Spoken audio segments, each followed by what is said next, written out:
So we saw KK last week was the type of person that didn't want to be hidden in the crowd. She was the type of person that stood out. And, for whatever reason, it could be that there was a sense of injustice between a very male predominant world and could have been just her personality. But we also saw that whatever it is that's like our vanity or our sore spot. So it's not just, so something like if it's a male-dominated environment and I feel as a woman I'm being treated unjustly, it can be more of a sore spot for some women than other women. Right? For some women, maybe there's a lot more acceptance and they rise above it in different ways. For some women, there's just acceptance and they're submissive. And for some women, it's a really sore spot. And this can be true for so many different things, right? Like sometimes siblings. And one sibling is exceptionally talented and another's not. Maybe musically, maybe they're good at other things, but not that particular talent, which is especially somebody who's musically talented, then it gets displayed like to sing or play. And then if you're the one that's not talented, then some siblings are like, yeah, that's their thing. And they don't get upset about it. But some siblings it becomes a sore spot. I'm always in this person's shadow. I'm always getting compared. They always getting the limelight. So in our lives, there'll be something in us that becomes our sore point that we feel a little bit insecure about, but it manifests as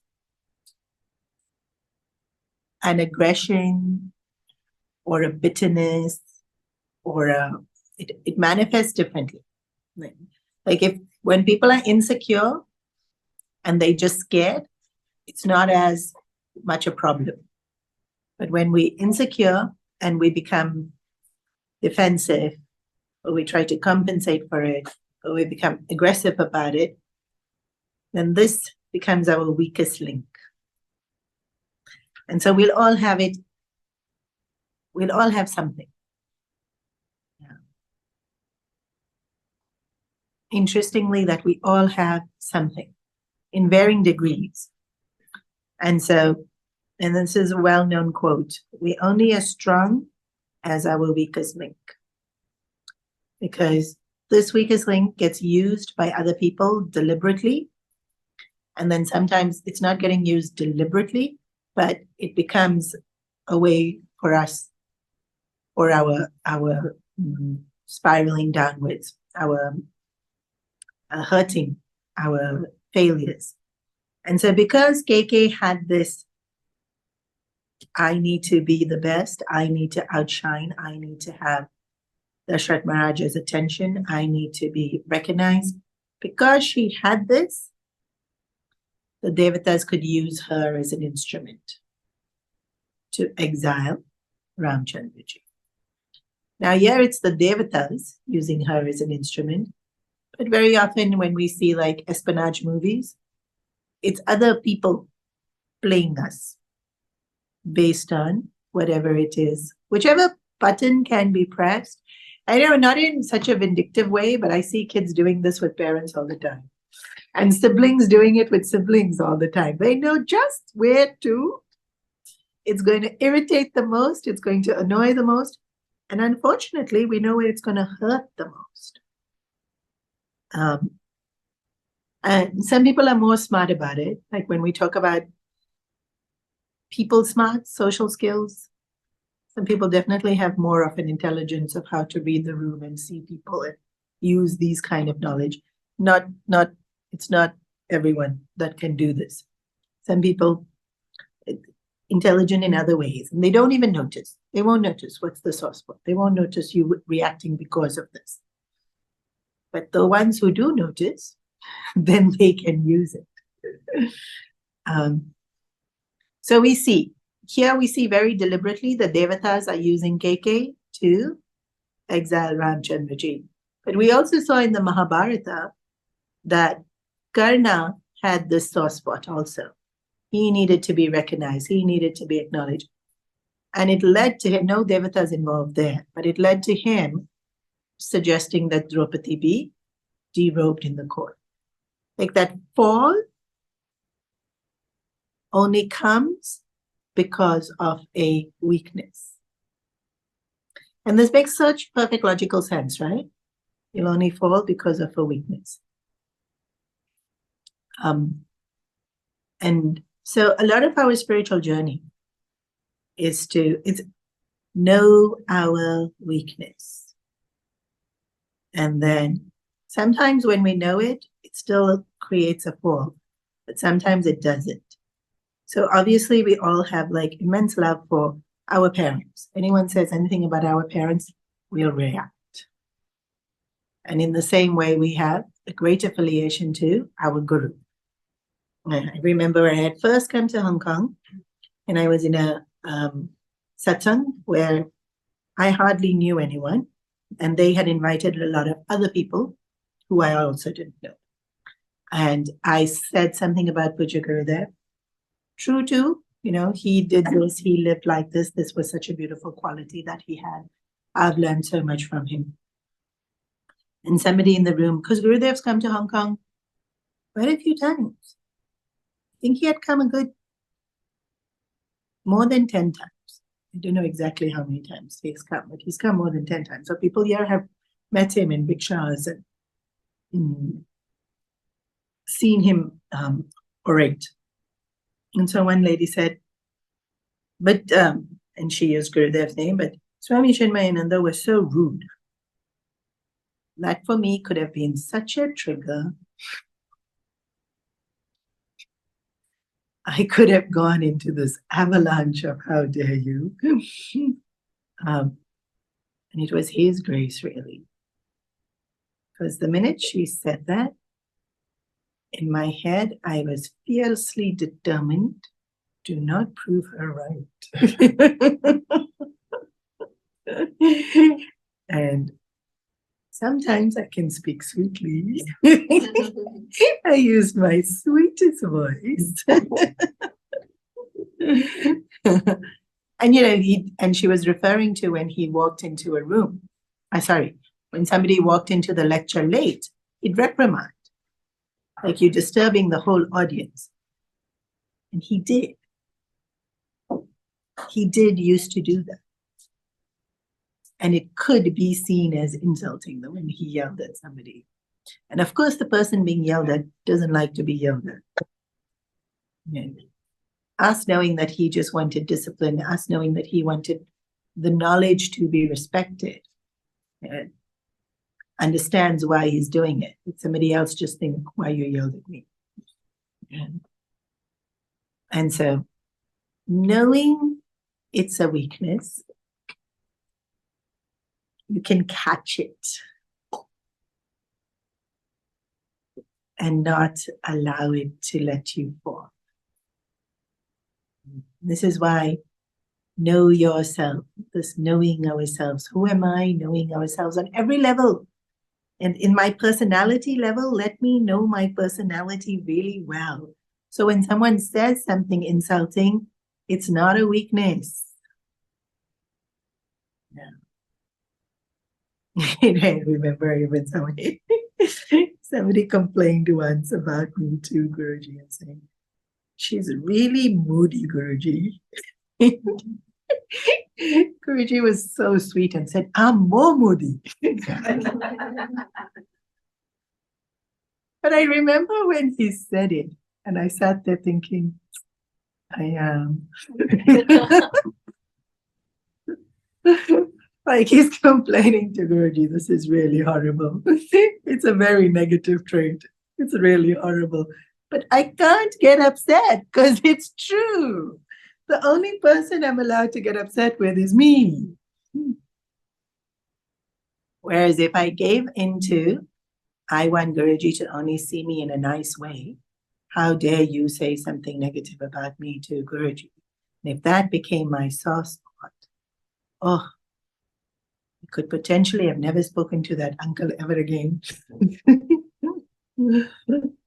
Or be extremely moody with him every time I see him after that. I'll show you, Moody. And then what does that accomplish, right? So, what am I saying? We are all instruments, whether it's for the devatas, whether it's for other people, or even when it's for ourselves.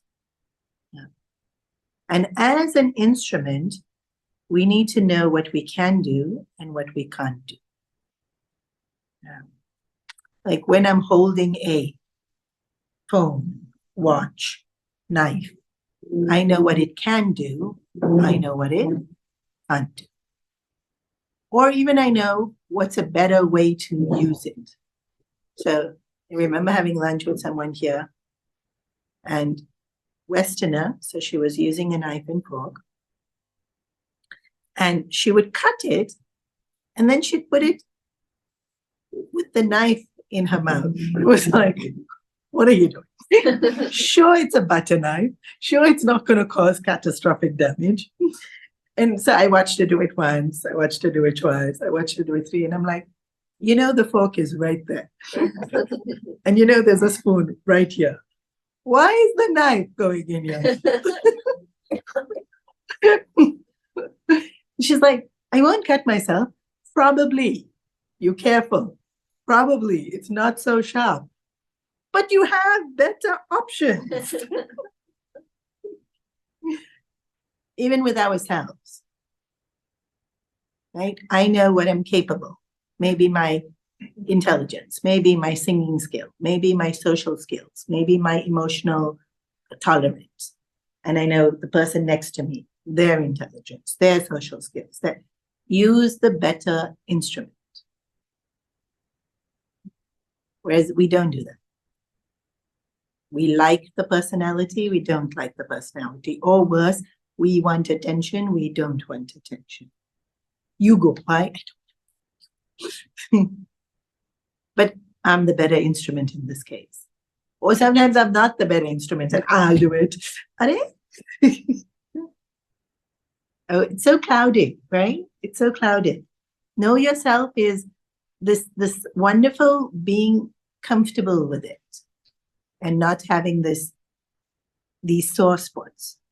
What are these sore spots?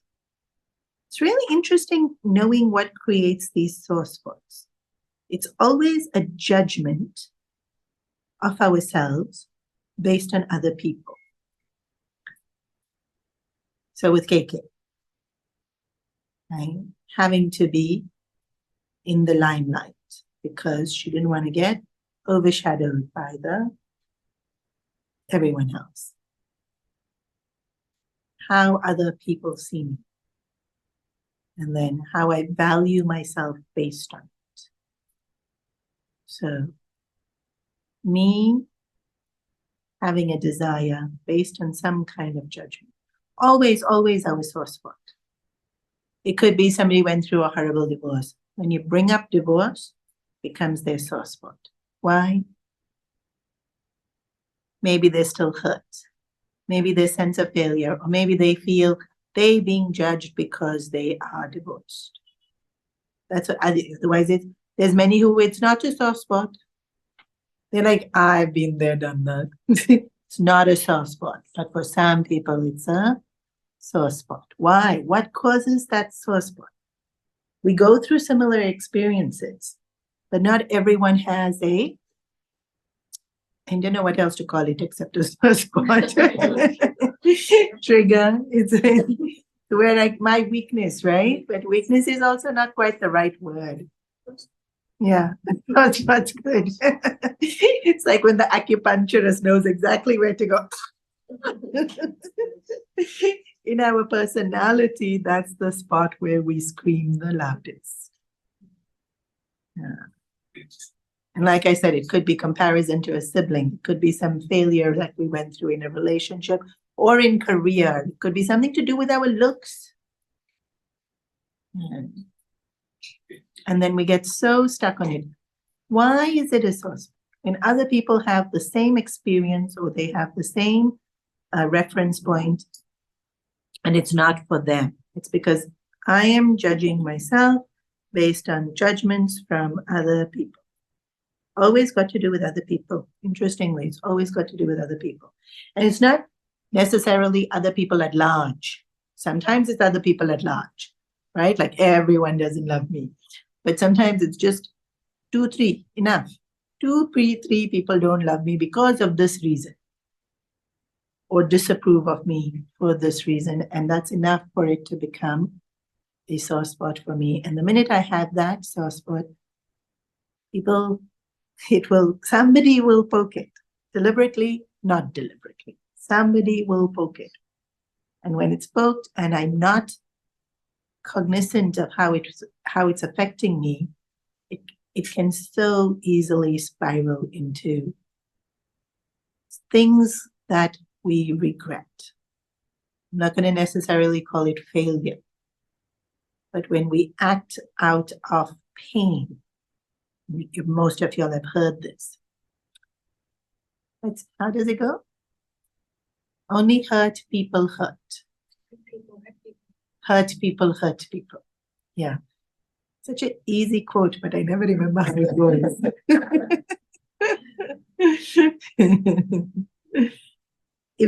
Otherwise you wouldn't hurt. Yeah. So, and then people use your hurt,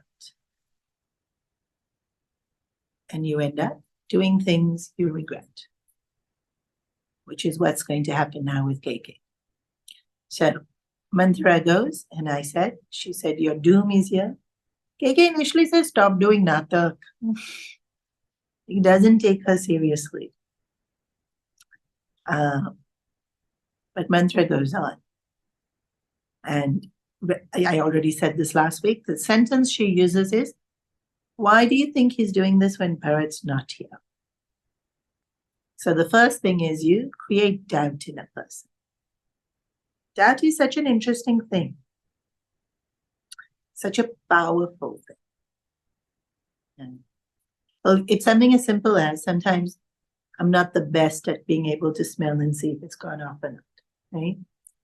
Most times I can, but sometimes it's like, I don't think it's gone off, but I'm not sure. And then I'll tell Sunita ji, and she'll say, it's fine. But in my head, I'm still thinking, I'm not sure.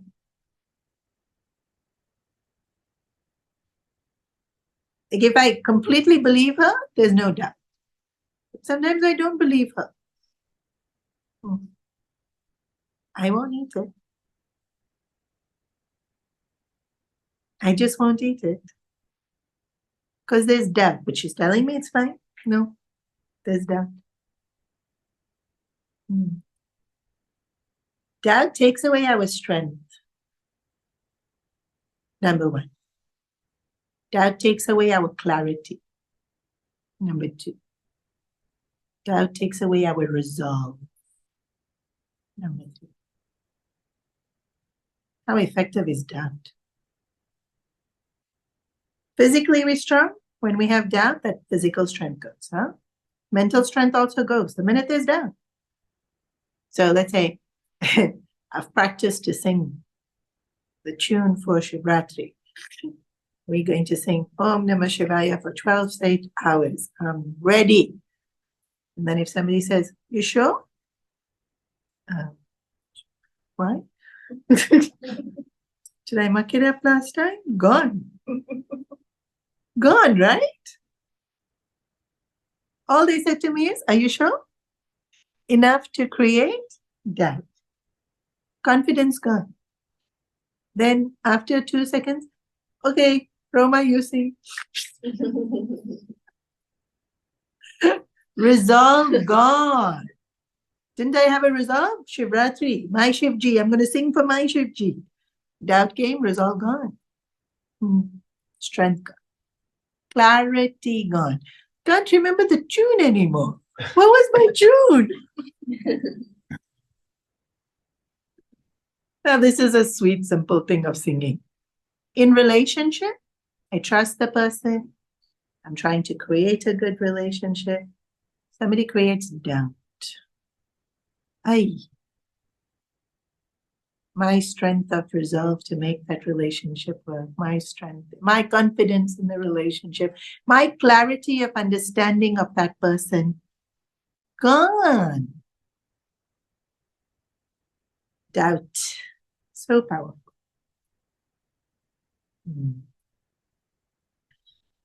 Now, in relationships, how to avoid doubt, I cannot help you. I don't know. But with Bhagwan, if we doubt Bhagwan, see, he's the source of strength. Divinity is our source of strength. And then when we doubt Bhagwan, our very source of strength is gone. How to be strong then? It's crazy, huh? How much it's going to cripple us. Then source of all knowledge, when we doubt Bhagwan. Clarity and then conviction. What should I do? If I don't have a reference point of what to do, how? Where's the conviction in doing anything? Then the conviction only comes in I want. The conviction doesn't come in it's right or it's good. But conviction of this is good, that conviction is so much stronger, so much more noble. Or this is right, whether ethically, morally, versus I want. Although I want is super strong, it can't be the deciding factor of my strength. Because I don't always want what's good for me.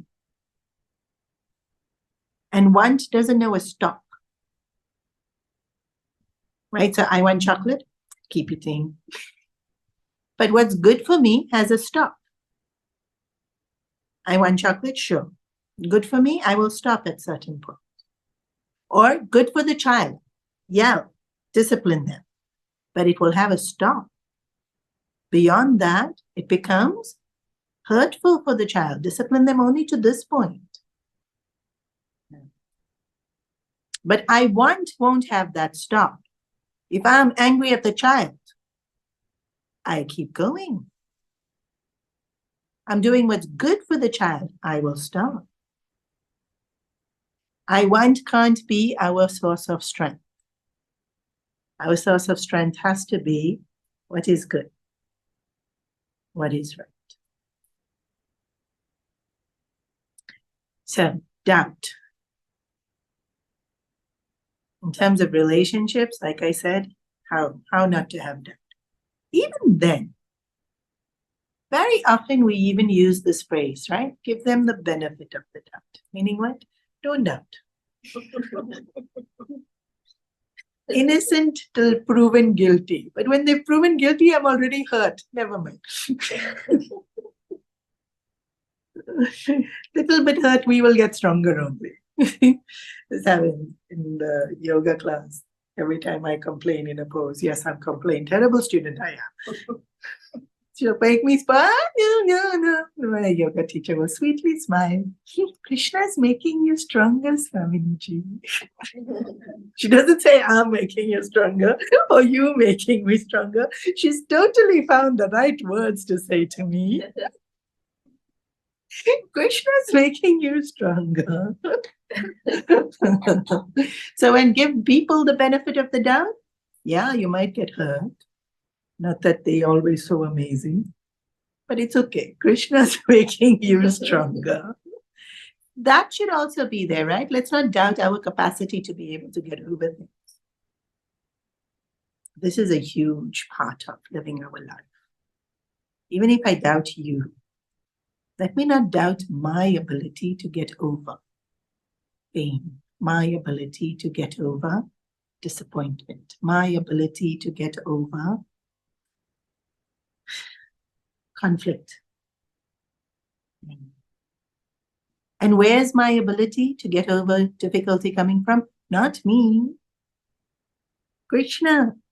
is making me stronger. So how strong am I? As strong as Krishna. That's pretty strong. Means I can pretty much get over anything. If I never doubt this, how strong am I? But when I doubt, I don't know if I can do it. I don't know if I can get over it. I don't know if I can deal. Strength, resolve, clarity.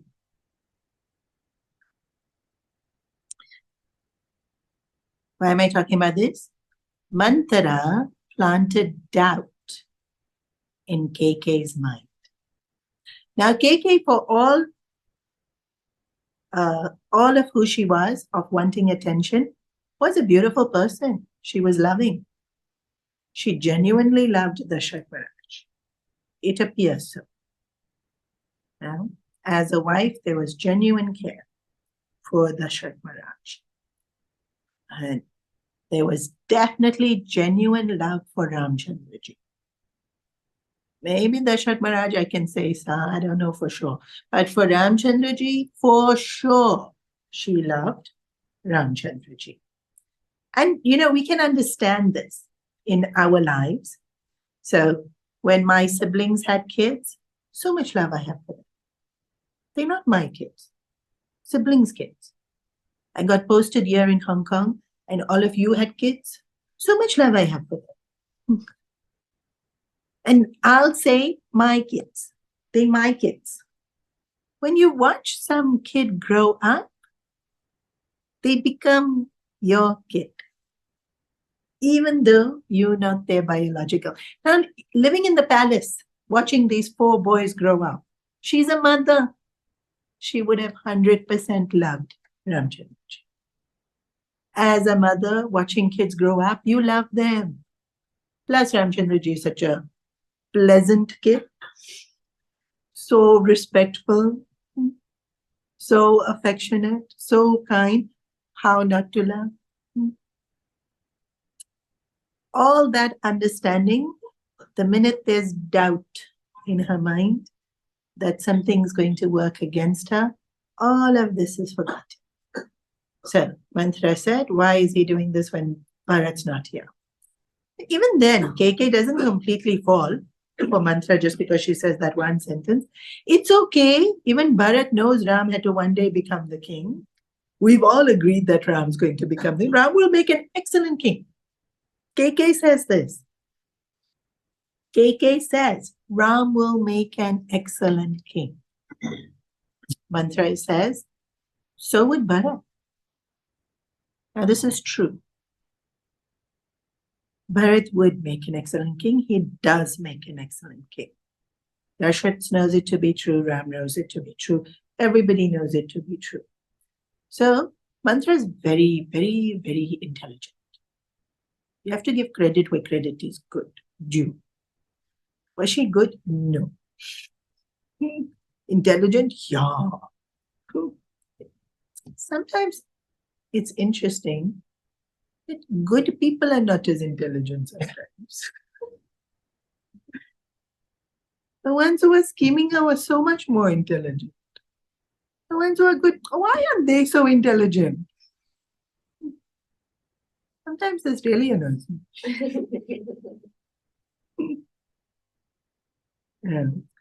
So then KK starts. No, Mantra says, do you think Kaushalya won't take revenge? Now, this is another interesting thing. When we've done something which we ourselves are not very proud of, we have guilt. So when Mantra says this statement, KK feels bad because she could have been more welcoming of other people. Could have been more of everyone being together, but she didn't do that. It used to be her and Dasharatha. And so Dasharatha Maharaj ignored everyone else. And when you first fall in love, they're very guilty of that, ignoring everyone else. And when you first fall in love, you can little bit forgive them. Although not everybody does. A lot of people take it very badly. Like, what? I'm chopped liver? Like, don't just suddenly ignore me. I have value too. But most of us think, oh, cute, that stage of life, take care, leave them.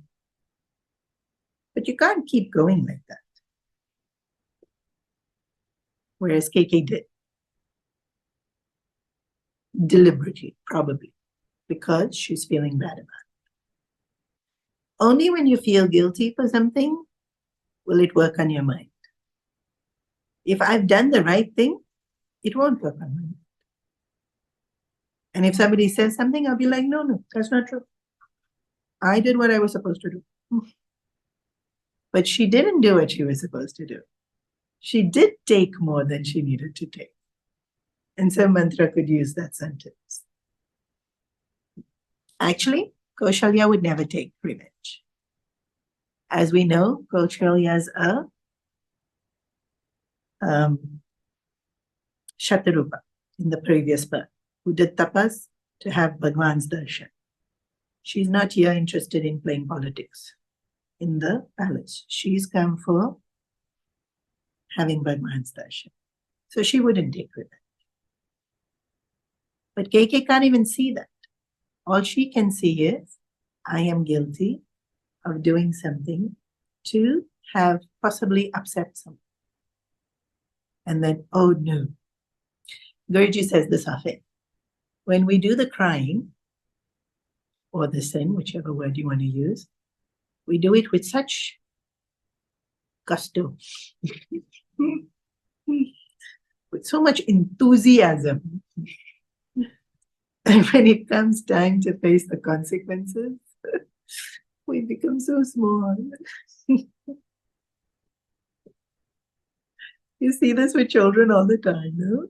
The masti they'll do with so much joy. And then when they're standing in front of the parent, so their face becomes so small. And with children, they don't have the maturity to know actions have consequences. Even though they know it, they don't have the maturity to completely understand it. As adults, what excuse we have? We completely have the maturity to understand that action is going to have the consequence. And so when consequence come, how come we make small faces being like, no, please don't punish me. Arey, you did the action. This is the consequence. This is not punishment. This is just consequence. No, I don't want to deal with this consequence. That's the other problem. So firstly, doubt. Secondly, I don't want to deal with the consequence of something I did. So then what do? We try and get out of dealing with the consequence of what I did. Can we ever escape a consequence? No. Do we logically know this? Yes. Do we emotionally know this? No. This is why emotional intelligence is so important. Emotionally, we completely believe we can get away with it. How? Logically, we know we cannot get away with it. Remember, emotions don't have logic. And so emotions convince you can get away with it. So now how is KK planning to get away with the consequences of dealing with the actions of what she perceives to be wrong? Which if she was thinking clearly, she would know that Kaushalya would never want revenge. But of course, doubt has come, so she's not thinking clearly. So now she wants to get away from the consequences of what she believes she has done wrong. Make sure she doesn't lose her power, so she doesn't have to deal with those consequences. So Mantra says, but if Bharat becomes king, you will be Queen Mother. And you'll be the most powerful. And then the switch happens. Now, the conversation is longer and more elaborate, but this is where the switch happens in KK's mind. And the switch is, Mantra, only you are my well-wisher in life. Only you love me. Before that, Mantra stopped doing drama. There's nothing wrong and bad happening. Suddenly, only you love me. Only you are my well-wisher. Why? Because now all these thoughts have been planted and they are changed the way KK is thinking. Now, not only that, Mantra was so intelligent, she had already thought up of the whole scenario of how to make sure that KK gets what she wants. So KK was promised 2 boons in the battlefield with Dashrath Maharaj. But even without those 2 boons, she's never had to ask for it because Dashrath Maharaj just gave her anything she wants. Otherwise, after so many years of marriage, when the boys are what? 16, 17. They couldn't have children for such a significant amount of time. So they've definitely been married 20 plus years and she's never used the boons because there's been no opportunity. Dashrath Maharaj would just give whatever she wants. But Mantra doesn't risk it. No. You have to make sure you use the boons. Why? Because there's the saying, Raghukula Rita Chala Sadachalayaya Pranajaya Lakin Vachanajaya, which is basically a motto by which the Raghu dynasty followed. That you give up your life, but don't give up a promise. That's the translation of this. Like, this is our ancestors. This is what we pride ourselves in, that we never go back on our word. That's why Mantra is like, make sure you say it was the boon. Don't just send Ram to the forest. It won't work. It has to be he's fulfilling his word. Then he will be morally conflicted and he will adhere to it. But even that's not going to work. Mantra already knew. She's one of those people who are very people smart. She knew everyone's sore point. She knew how to manipulate everyone. Except the 4 brothers. So she says, no. Don't just go into the room and say, Dashrath Maharaj, you promised me 2 boons. This is what I want. No. You have to make him guarantee you that he is going to give it to you before you tell him what the boon is. Look how much strategy Mantra has. And then she said, if I tell him, will you give me something? He'll promise. No.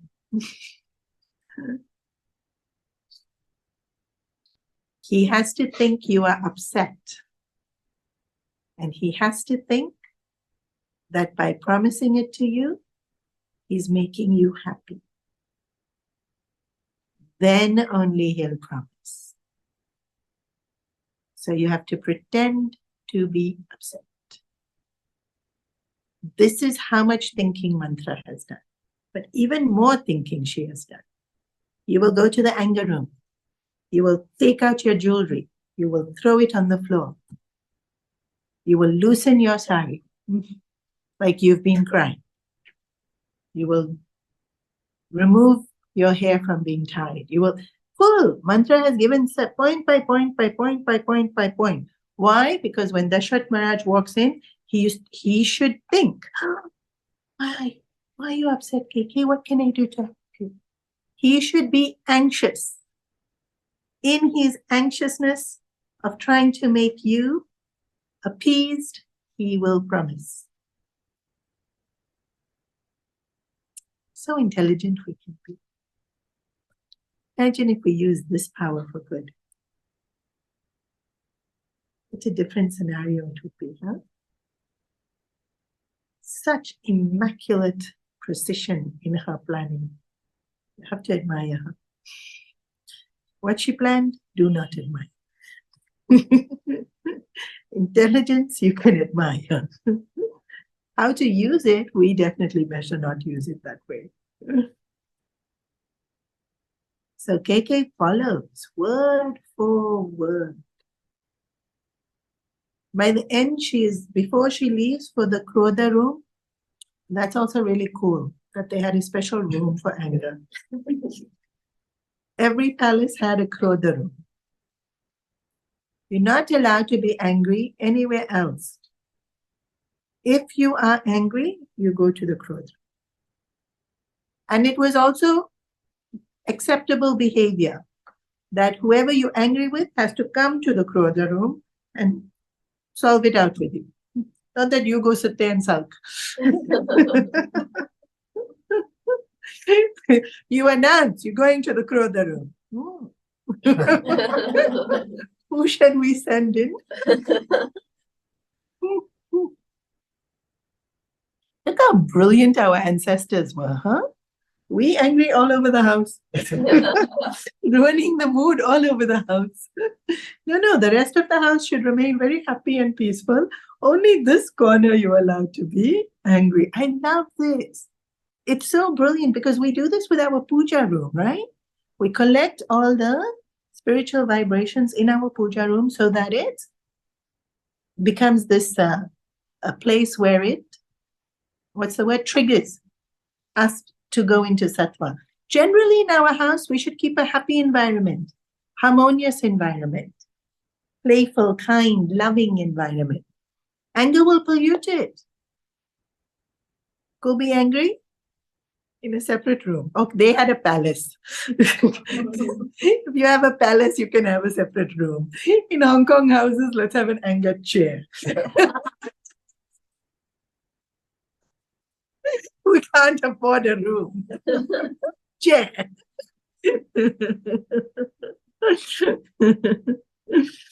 Anyways, distract from the point. So, she was sent to the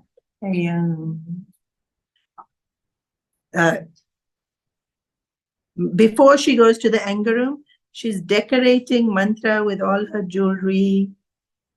And she's praising mantra to the hilt about how mantra is so beautiful. Mantra is lapping it all up. Then off she goes to this anger room. Switches off the lights. Makes it really dark. So dramatic. Dashrath Maharaj comes to have dinner. Where's KK? In the anger room. What? What happened? I mean, he's been so busy with all the planning for the coronation. He's been so excited Ramchandraji is going to become the king. It's like a slap in his face to even hear that she's in the anger room. Already he's anxious. After this mood of this, preparing for coronation, to be summoned to the anger room. He walks in, he switches on the light, and she's lying on the floor with the sari sprawled, hair loose, jewelry everywhere. Just how mantra said. And he does exactly what mantra said he would do. He sits down on the floor next to her. KK, why? What happened? You never have to be angry. Whatever you want, I will give you. You say this, but you don't give anything.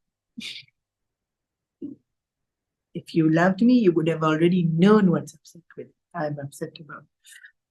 No, of course I love you. So interesting. So painfully interesting. Painful, interesting. Exact. He reacts exact. And she's in such a mood. Like, we love a person, we don't want to hurt them. When we love a person, we don't want to play games with them. But she's in such a mood. She's determined. She has no doubt. Here she should have had doubt, but here she has no doubt. Full steam ahead. So finally, she straightens up. Dashrathji has promised, you can have whatever you want. She has said, you owe me 2 boons. Dashrathji says, even without the boons, I give you anything. Which she herself knew, and she herself had said it to mantra. He's saying it. She knew him. Even she knew what he was going to say. But she's forgotten. She's forgotten all that care and love that she knew her husband to have for her. And now she's fixed on making sure she stays powerful. And then, so she asked the boons. With the first boon, I want Bharat to be king. I know usually the story goes, first boon is send Ram to the forest. He's going to collapse the minute he hears that. She knows this, Mantra knows this. So the first boon has to be, Bharat should be king. He has to agree to it. Intelligent, right? He's shocked, horrified, rendered speechless. Why? You love Ram. We always knew Ram was going to become the king. Why would you suggest this? Not a suggestion. I'm taking up my boons. You said you would give me anything, get. He never says yes. Dashrath Maharaj never says yes. She continues and send Ram to the forest for 14 years. Why she chose 14 years, I don't know. Nobody knows. I think she was thinking by then everything will be forgotten and he won't come back or he won't survive. Or maybe the Devatas realized that he had to come back and the Devatas put 14 years in our head. We don't know. Yeah. At this point, he physically falls. Make Bharat the king. He's emotionally stumped. He's shocked. He cannot think. His world has already collapsed. Send Ram to the forest. He physically collapses. No. Don't take Ram away from you. Now, any parent would find it incredibly painful to be separated from their kid. Even if it's a good thing, like they're going to uni, daughter is getting married, son is getting married, they're moving to another country. Any parent, don't take kid away from you. Now, this is not don't take kid away from me. This is like banishing them into the forest. It's even worse. How can I send this child that I love more than my own life away from me? He has physically now starts his entire body. Like this, you can really see the body-mind connect here in Dashrath. We know that the body and the mind are connected. We know that emotions cause havoc in our body. But in Dashrath Maharaj, it's so stark. The devastation he feels, he can now no longer stand. He starts having difficulty breathing. He's hyperventilating. What we would today, in today's world, we will call it an anxiety attack. He literally can't breathe. He is profusely crying, and he now refuses to look at KK. KK was his favorite. He will now no longer look at KK. This Dashrath Maharaj is your most incredible example of single-pointed devotion. Nothing and no one is more important than Ram. He loved all of them, everyone. Even when Vishwamitra came, he loved Santa Mahatma. But you want to take Ram? No. No, no, no, no, no. Guru will not be loved as much as Ram. Santa not loved. And now wife, taking away Ram? No, cannot love you anymore. It's instantaneous. If you do not love Ram, I cannot love you. If we just, this such clear black and white, you don't hardly see anywhere else. Dashrath Maharaj really stands out as this, so clear. He's just so absolutely clear. I will not even look at you anymore. He doesn't, he turns his eyes. When he walked into the Krodha room, KK had turned her face to show she's angry. Now KK doesn't have to turn her face. Dashrath Maharaj has turned and he's not going to look at him. But he cannot get up. He cannot do anything because he is now physically unable because of grief, anger, shock, an absolute terror of being separated from Ramchandraji. He could have, if he was in a different frame of mind, stand up, leave that room, go and talk to someone. He can't. Cannot stand up. The fear has completely paralyzed him. Fear of losing Ram.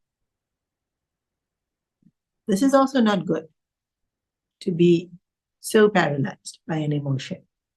From a devotional point of view, to love Bhagwan so much that it has such a beautiful effect on entirely you're devoted to Ram, it's beautiful.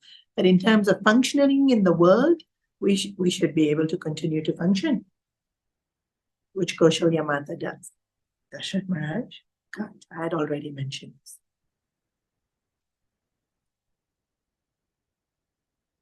The whole night goes. He can't move. So I think I mentioned this already.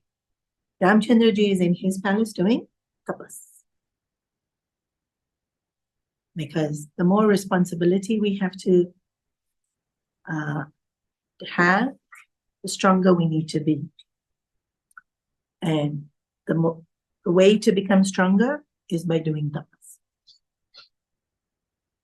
So he's going to become the king, so much responsibility, so you have to do tapas.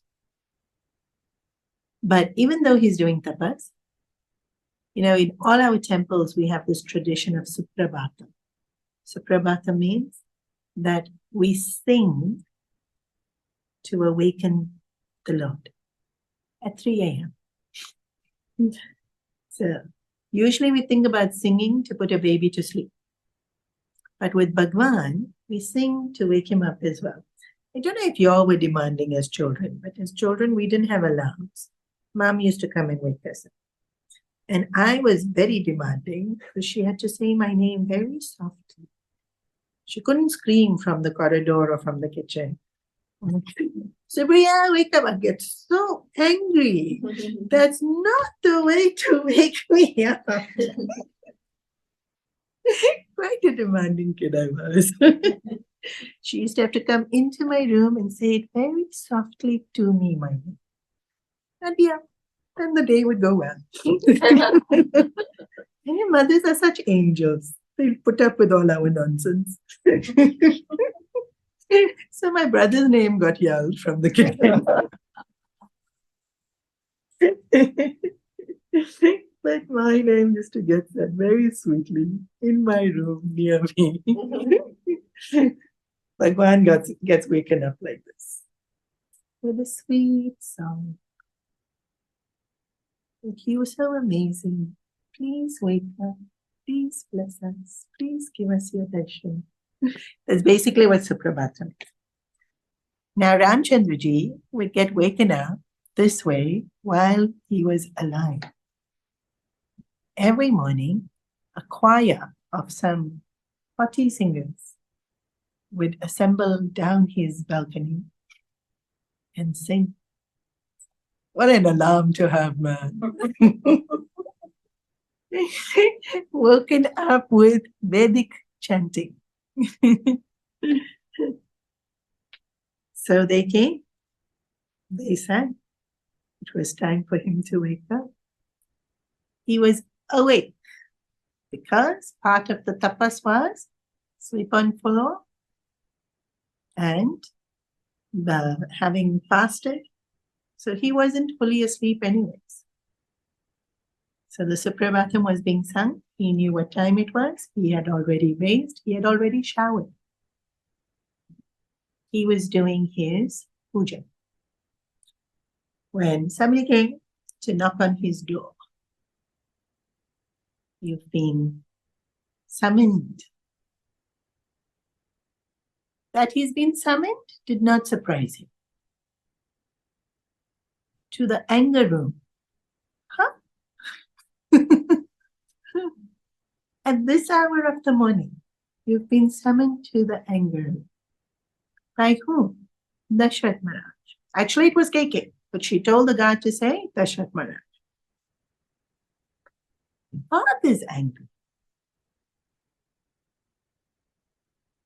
Doesn't make sense. But didn't ask 300 questions. What would the guard know anyway? Leaves immediately for the anger. When he enters that same scenery, jewelry on the floor, KK is not sleeping on the floor now. Dashrath Maharaj is sleeping on the floor. Weeping, still crying. KK is standing. And to do something that hurts another person, we have to close our heart.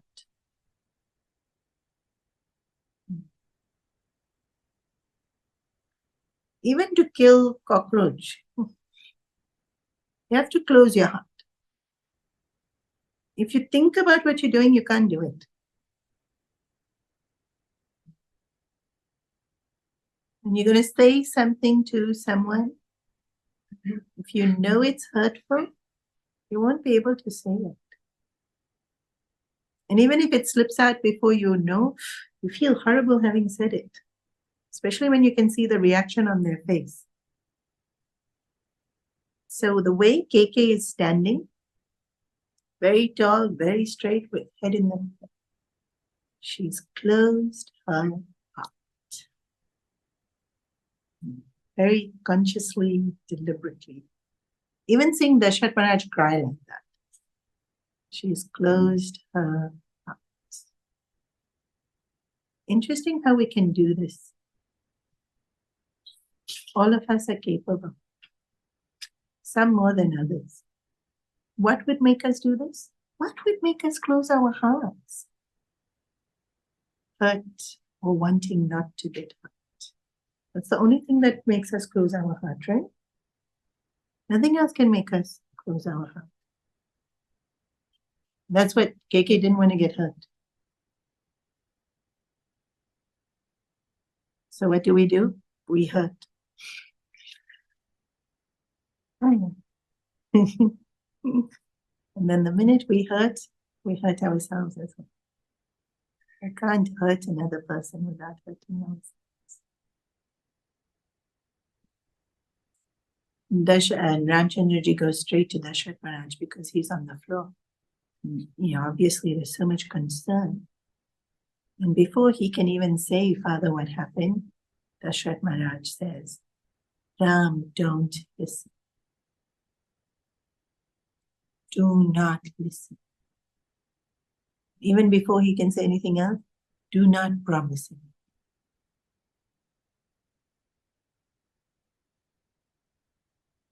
Why? He knew now what she was going to do. Ask him for a promise and then ask these two things. He already fell for it. So the first thing he says to Ram, don't promise anything. Don't listen. Go away from here. Don't listen. But Ramchandraji's heart is not closed. How can he leave his father crying on the floor? And so Mother KK talks. He's overreacting. Who? Dashrath Maharaj. I simply asked for 2 small boons and he's behaving like this. So obviously Ramchandraji is going to ask, Mother, what boons you want? I'll give you. Dasharat Maharaj said, don't promise anything. But what Ramchandraji says, why did you trouble father? Just ask me. She didn't even have to try to get him to promise. So she said, I want Bharat to king. And Ramchandraji's answer is, Bharat will make an amazing king. Even I've been feeling bad why Bharat hasn't been asked to be the king. And you should go to the forest for 14 years. Of course, she says it a bit more meanly. Well, in the plays, always we see it being said meanly. Maybe she didn't say it meanly. We don't know, actually. No? But usually when it's acted out, go to the forest for 14 years. There's no proof that she pointed, but we always, even me, when I'm teaching the Balvihar kids, go to the forest for 14 years. Let's see, we're doing Ramayana play this year. Go to the forest for 14 years. It didn't work.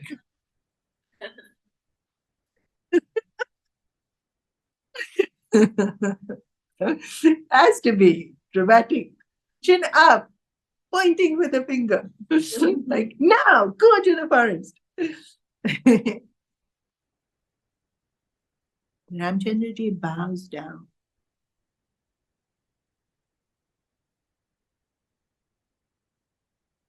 Being exiled into the forest, he bows down to her. Comes back to the Dasharat Maharaj. And his only concern is, father's health does not look good. Remember, he's already hyperventilating. His heart is going ridiculously fast. He's probably lots of other symptoms in the body, which I'm probably not aware of what they would be medically when he's in that state of trauma. And so Ramchandraji calls for doctor. First things first, let's get him out of this anger. Nobody comes into the anger. So Ramchandraji's, never mind this, you sending me to forest. We need to help father. Such clarity of thought.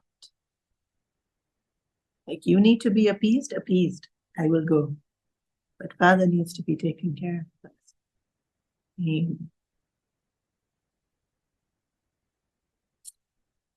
Why did KK do all of this? She didn't want Kaushalya to have power. She's not said that. She's only asked for the boons. The first thing Dasharat Maharaj says, when Ram is like, let's get you out, let's get you to a doctor, take me to Kaushalya's palace. Where does he want to go? Kaushalya's palace. What did KK want? Dasharat shouldn't go to Kaushalya's palace. The very thing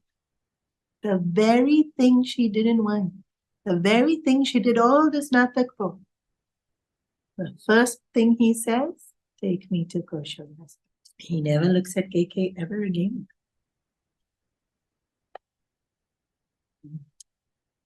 Taken to Kaushalya's palace. It's getting there. He hasn't quite reached her. Ram goes first to say father is coming and to let Kaushalya Mata know the news. She's waiting with Aarti Thali to receive him. The day her son is going to become the king of the earth. So happy. When he goes to Kaushalya Mata, he bows down. He lets her do the Aarti. How nice, huh? They would greet him with Aarti every day. Yeah. Although all these ceremonies can be tedious.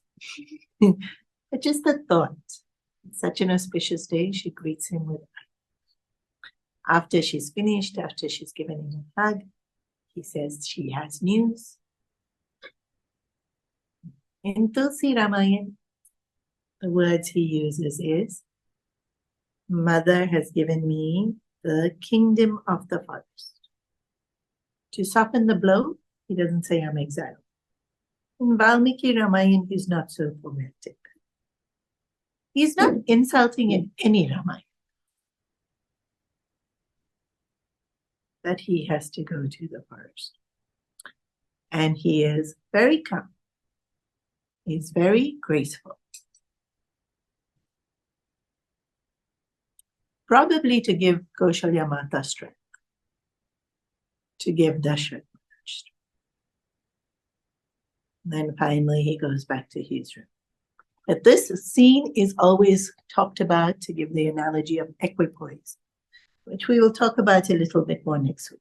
This whole Ramchandraji's equipoise in receiving, you will be the king tomorrow, you being exiled to the forest. Because those are two very, very stark different statements. And he's received both with bowing down.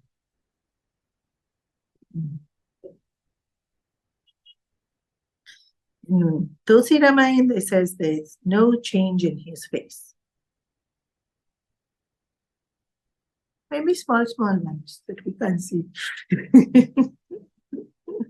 But the idea being that he was able to accept both gracefully, 100%. We'll speak a bit about that next week. But today, let's not just go to the forest just yet.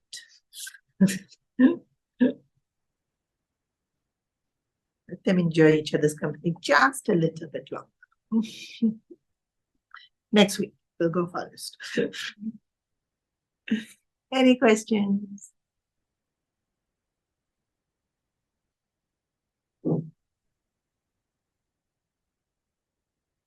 No.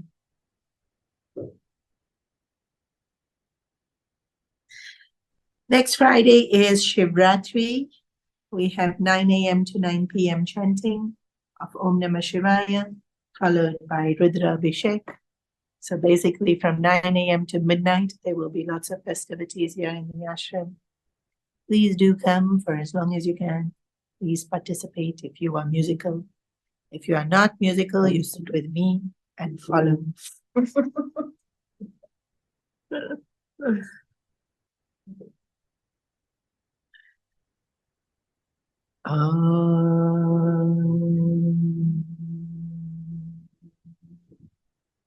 Sarve bhavantu sukhinah, sarve santu niramaya, sarve bhadrani pashyantu, ma kaschit dukkhabhag bhavet, asato ma satgamaya, tamaso ma jyotirgamaya, mrityam ma amritamgamaya.